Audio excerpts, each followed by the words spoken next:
How does the change from oligarchy into democracy arise?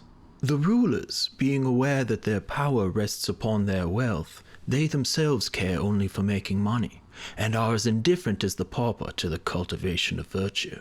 At some point in civilization, there begins to be, if not a kingdom, an oligarchy at least, and an oligarchy is a concentration of power and money into the hands of a small, privileged group.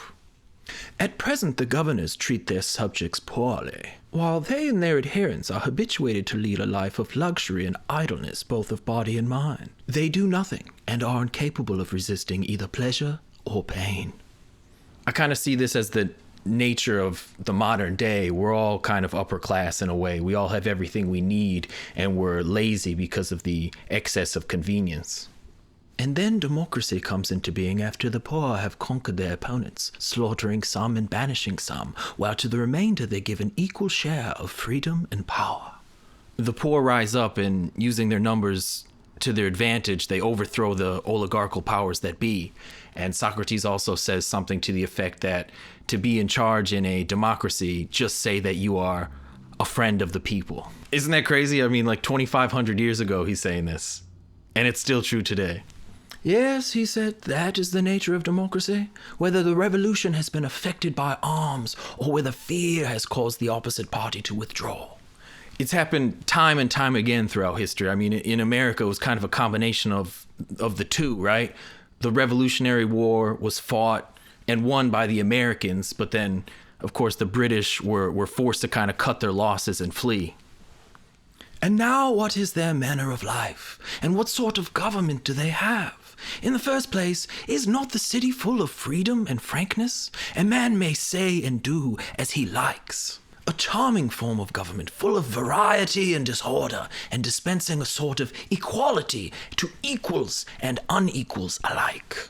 In the case of America, freedom of speech was like the first amendment drafted in the Bill of Rights. I mean, the ability to speak and think freely is a cornerstone of any functioning democracy, but sometimes we tend to forget, I think, that, as Socrates has clearly realized, that true freedom is chaotic as well as colorful. In what manner does tyranny arise? That it has a democratic origin is evident. And does not tyranny spring from democracy in the same manner as democracy from oligarchy? Freedom!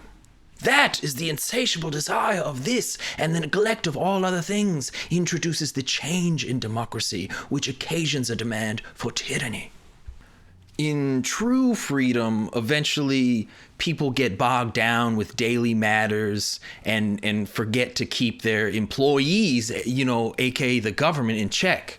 Backroom deals start to take place, and sometimes over decades, maybe centuries, slow and gradual corruption inevitably occurs.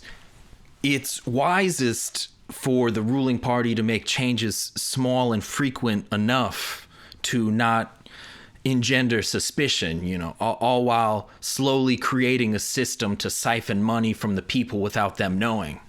Money laundering through fake foreign wars and pandemics, overtaking the media for propaganda purposes, overtaking educational institutions to brainwash the next generation into trusting the government above all else, even their own families.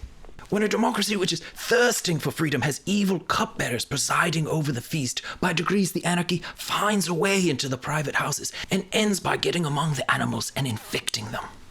Socrates goes on to list a number of warning signs indicating the downfall of a democracy. Fathers grow accustomed to descend to the levels of their sons and fear them, and the son is on a level with the father, he having no respect or reverence for either of his parents. The foreigner is equal with the citizen, and the citizen with the foreigner, and a stranger is quite as good as either. Teachers fear and flatter their students, while the students despise their teachers. The young man is on level with the old and ready to compete with him in word or deed. They do not wish to appear as harsh or dictatorial and therefore adopt the manners of the young.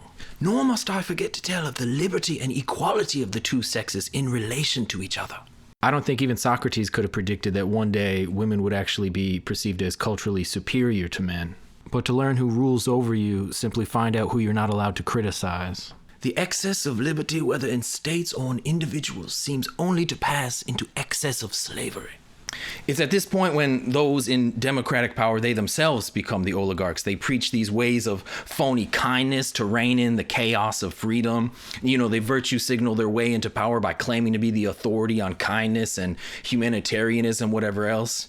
Brainwashing the women and the weak-minded with these clever and flowery, meaningless platitudes. Then comes the impeachments, judgments, and trials of one another. And then how does a protector begin to change into a tyrant? At first, in the early days of his power, he is full of smiles and salutes everyone he meets. Liberating debtors and distributing land to people and his followers, wanting to be so good and kind to everyone. But he is always stirring up war in order that the people may require a leader. So now, at the brink of World War III in real life, it's insane how many people support the involvement of foreign wars and just the random deaths of untold thousands. There's so much money and power to be gained by the oligarchs, and they are oligarchs. I mean, the brainwashing seems nearly complete as people don't even care that we're sending our soldiers to go kill and die in these foreign conflicts just to line the pockets of the elite. Importing countless foreigners and treating them as citizens, maybe even better than citizens, all as a way to expand, easily expand our armies to further consolidate power. Fractured loyalties within the legions was a large factor in the collapse of Rome. Now he begins to grow unpopular. He will then enroll the former slaves to be his bodyguards. Think about it, they're the only people left who would trust such a monstrous entity. I mean, women and black people have been historically oppressed and now overwhelmingly vote with their emotions. It's as if Socrates saw deeply into the human condition. It's as if we're making the same mistakes for the entirety of human existence and still refuse to learn from the past. It's like Socrates knew that we're doomed to repeat the cycle of torment no matter how advanced we think we are. And unfortunately, he doesn't give a solid answer to the problem, but only this insightful analysis. If there are indeed sacred treasures in the city, he will confiscate and spend them. And the rise of the tyranny is complete.